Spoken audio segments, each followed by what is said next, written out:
proceed to the route.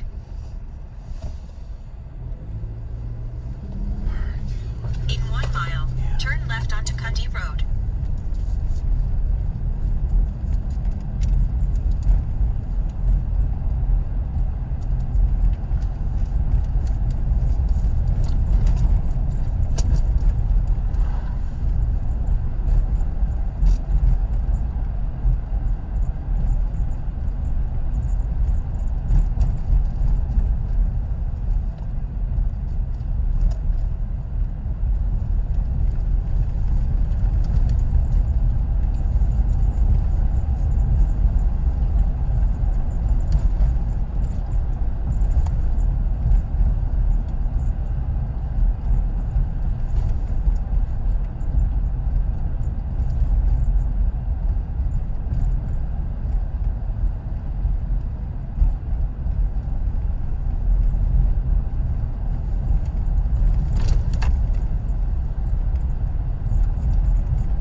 Onto Highland Road.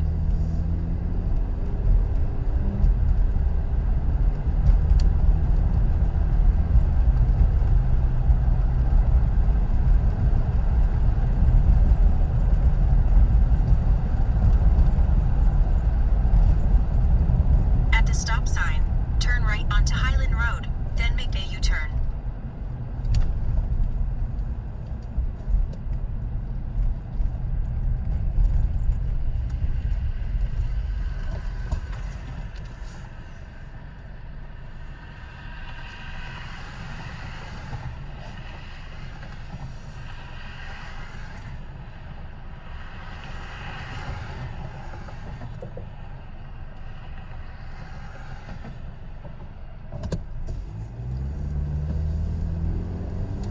At the stop sign, make a U-turn.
some big football games this weekend. Who can get you that cash? Who can help you get that cash? Buy those presents for your loved ones. The one, the only Nick Costos. How you doing, Nick? Stoney Jansen, what's going on, guys? Great to be on with you here on a Football Friday. All right, let's start college. We have 3 conference championship games. You know, we thought we'd have to ask you about Michigan, Iowa, or Michigan State, Maryland, but as you know, both those games have been canceled. So let's start the Big Ten. Ohio State and Northwestern, a lot of points, but there's rumblings around that COVID might have hit the Buckeyes receiving corps. Yeah, I mean, like, I come on with you guys every week, and it's just like, college football is so, so ridiculous to try and handicap this year with all the COVID news that comes out. I actually haven't even seen that report, so that must have been, I don't know if that broke this morning or not, with Ohio State. My thought with that game was, excuse me, guys. Sorry, little froggy. Not bad. We had a Christmas party tonight. I did last night. My times are just staying up screaming at the television, betting on the Chargers. But yes, with Ohio State, now that the spread's over 3 touchdowns, that's really the only way that I would look here would be towards the Buckeyes. But I have not seen that COVID report that you mentioned. I don't know when that came out, but I'd have to do a little research there to really give you guys like a full analysis of that. But my thought was definitely to take Ohio State. Obviously, Ohio State wins, and they're in the college football playoff. The spread has come under 3 touchdowns, so my thought was definitely Ohio State. But I definitely wanted to do some research into that COVID report that you mentioned. Yeah, it was New Heisel mentioned it, and there was a Buckeye reporter who does a blog for them who's kind of respected who came out with that yesterday. But who knows? They wouldn't say who it was. They said receiving. So from there, we go to the ACC. Notre Dame and Clemson. I just think, and we talked about this earlier, Notre Dame is better than most people think. Most certainly here. And I think we've kind of seen a big sea change here, where after Notre Dame beat Clemson early in the season, now, of course, that was DJ Uiagalelei starting at quarterback for Clemson and not Trevor Lawrence. It seemed like the common refrain amongst fans, amongst bettors, amongst analysts was, well, Clemson's going to murder them, the second time that they play, right? When they play in the ACC championship again and Trevor Lawrence is back, Clemson's just going to roll over them. Well, we're seeing a lot of support for Notre Dame in this game, plus 10.5 against Clemson, which I think is actually very interesting, right? And I think people actually have a lot of faith in this Notre Dame team to keep this game really close. And now that the spread's, it's over a touchdown right now, Notre Dame plus 10.5, that's the only way that I would look here is Notre Dame plus the 10.5 against Clemson. So, again, very interesting that everyone loved Clemson like 2 months ago when this game was played in early November or so. Not quite 2 months ago. But when this game was first played, Clemson's just going to roll over them the second time. I think Ian Book and the Irish can do enough here. I don't think they're going to win the game, but I do like Notre Dame to cover the spread at anything above 10. So give me the Fighting Irish here plus 10.5. And before we move on to the NFL, in the SEC, I don't necessarily want to talk much about the game, but handicap the Heisman race for us. You've got 2 guys head-to-head, Kyle Trask, Mac Jones.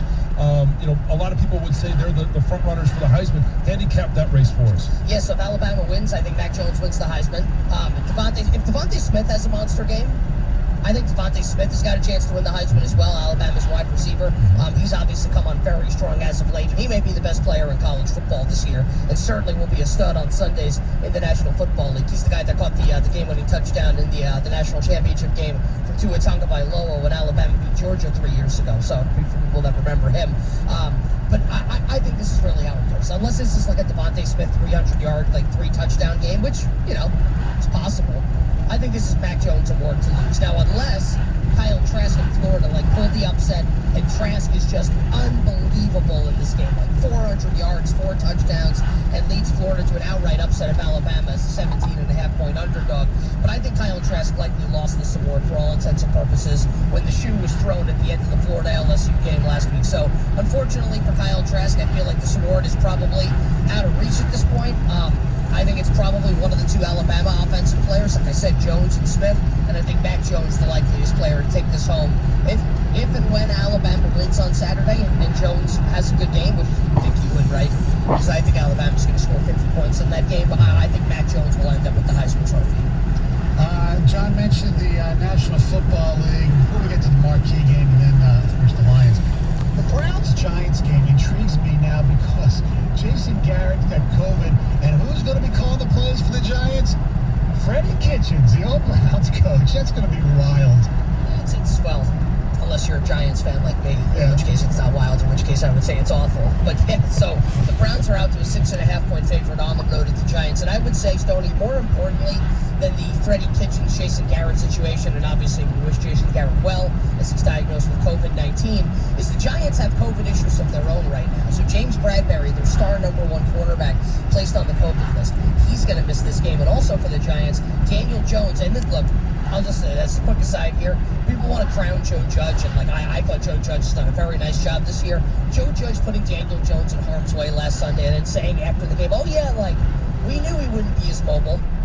We knew he might have to take some sacks because he can't move. Well, that's great. That's what you want to do, is put your prized asset, out there to get sacked 100 times by the Arizona Cardinals defense. And now you know what you get. Now Jones has a second injury in addition to the hamstring with an ankle. So Colt McCoy is likely going to be the Giants starting quarterback on Sunday Night Football. So there's a lot of injury information that kind of still needs to materialize in this game. We need to see who the quarterback's going to be for the Giants. Giants secondary absolutely ravaged both by injuries and by COVID. I think now that the number's almost at a touchdown, Browns minus 6.5 over at Bet Rivers, I think there may actually be some value in the Giants. I do like the over in this game, though, currently sitting at 44. Browns have proven to be a dead over team for the majority of this season, except for games they played basically in major windstorms or hurricane-like conditions. So I think the over is my preferred play in that game. But I actually think this spread hits 7. I think you can get away with the bet on the Giants plus the 7. Well, let's go to the Chiefs. I think they're must-see TV. I love watching them. They're a lot of fun. And in this game against the Saints, they're on the road. Taysom Hill has had some turnover issues. When you see the line, and we picked it this morning at 3.5, what are you thinking? I like the Saints at anything above a field goal here. So I'll take New Orleans plus the 3.5. Now, we don't know who the Saints quarterback is going to be. There is starting to be a swell that Drew Brees may end up starting, but that is not confirmed yet. I would actually, and this is going to sound nuts, and I don't think that Taysom Hill is better than Drew Brees, so please don't confuse what I'm saying. As a better, though, I'd rather have Taysom Hill as the Saints quarterback in this game because I know what I'm going to get from Taysom Hill and the Saints offense. Brees is old, not by regular human standards, but by standards of NFL quarterbacks, right? Yeah. And he's coming off about 107 broken ribs, which is not good, facing the Chiefs. So I'd almost rather have Taysom Hill because I know what I'm going to get here. And anything above a field goal, I do think the Saints become valuable here. And the Chiefs have really shown lack of a killer instinct. We saw it yet again last Sunday against the Miami Dolphins, where they don't go foot to throat, pedal to the metal here. And at some point, I think it's going to come back to bite them a little bit. And we also need to monitor the status of Kansas City's bookend offensive tackles, Mike Remmers and Eric Fisher, both of whom have not practiced this week. That's problematic, right, against the Saints defense, which is maybe the second or third best in the National Football League behind the Los Angeles Rams. So anything above a field goal, I'll take those points. Now, these two teams meet again in the Super Bowl, let's say. I'm not taking the Saints. But in this particular game in New Orleans, I'll play the Saints at anything above a field goal. In Nashville, our Lions, Matthew Stafford probably won't play. It looks like Frank Ragnow with a fractured throat probably won't play. It's at 11.5. I don't see how the Lions can even keep it close in here, but that's why I'm not a gambler. Geez, I may have a fractured throat based on some of the phlegm I've got in my throat this morning. Apologies for that. Yeah, this is going to be tough sledding for the Lions here, and I think we give Darrell Bevel a lot of credit, and I've criticized him a lot this year. But this team has actually shown up the last couple of weeks, right? Beating Chicago a couple of weeks ago in a pretty improbable fashion, and then keeping it relatively close. They were never going to win that game, but they were very respectable last week against the Green Bay Packers. Now, one thing, of course, for Chase Daniel to come in at the end of that game for one possession and make the one throw to get the Lions down in contention to score, and then maybe get an onside kick and tie the game. Entirely different, right? When Chase Daniel's going to be the starting quarterback for your team, and they don't have Kenny Galladay. I just think this is it's too much to ask for, right?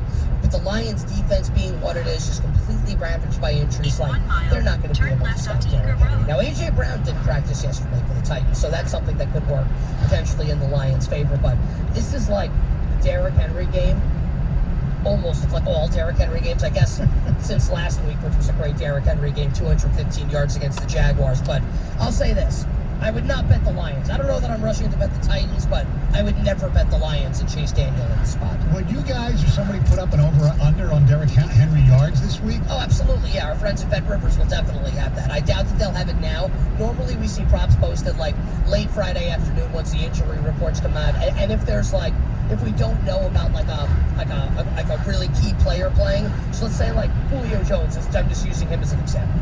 Let's say Julio Jones isn't going to play for the Falcons, or he's going to be a game time decision. Like those props will not be put up. Like you won't get a Calvin Ridley prop or like a Russell Gage or Hayden Hurst prop until like kind of we know for sure if Julio's going to play. Right. Because like you can't hang that number because then like if Julio doesn't play and you get like Calvin Ridley at a major discount, right? Like books aren't going to do that. But for the most part, if you're not looking at any injury information, those props should be up by like Friday evening. So if people out there are interested in that over at Bet Rivers, I'm sure they will have that. The Derrick Henry prop, my guess, based on what we saw last week he was 107.5 against the Jaguars, which is an astronomical total, right? 107 Yes. yards. I would guess it'll be something similar this week against the Lions, and I would not bet the under. Damn right. Over. Nick, thanks a lot. Appreciate it. Have a great holiday, and we'll talk to you soon. Sony and Jansen, really appreciate you guys. Thank you very much, man. I'll talk to you guys again. Merry Christmas to you guys, your families, all the great listeners of your station in Detroit, and wishing everybody minimal sweats, winning bets, and the absolute very best of luck.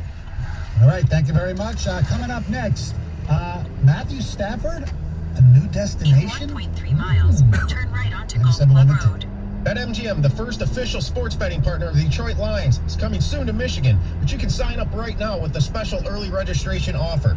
Open a BetMGM account today, and you'll receive $100 in free sports bets and $100 in free casino bets. It's the best way to be ready for action the moment BetMGM begins accepting wagers, and there's no deposit required. Enjoy the same excitement you've come to expect at MGM Grand Detroit on an easy-to-use, state-of-the-art app, and find out why BetMGM is the king of sportsbooks with the best daily promotions. Plus, play your favorite casino games anytime from anywhere in Michigan. It's almost showtime at BetMGM. Get on it early by signing up today and get $100 in free sports bets and $100 in free casino bets that you can use as soon as the fun starts at BetMGM. Must be 21 years or older. Gambling problem? Call 1-800-270-7117 for confidential help. Excludes Michigan disassociated persons. 97.1 The Ticket. Traffic. From the WWJ AM 950 Traffic Center, sinkhole repairs continue in Shelby Township. Shaner is down to one lane, both directions between 21 and 22 Mile Road until further notice. Coming up today from 9 to 3, there's single lane closures for 96 westbound at Wixom Road, as well as Telegraph southbound at 8 Mile in Southfield. I'm Michelle Pena with traffic. 97.1 The Ticket would like to remind you that when you text the ticket, standard text messaging rates apply. This Radio.com Sports Minute is brought to you by Taylor Chevrolet.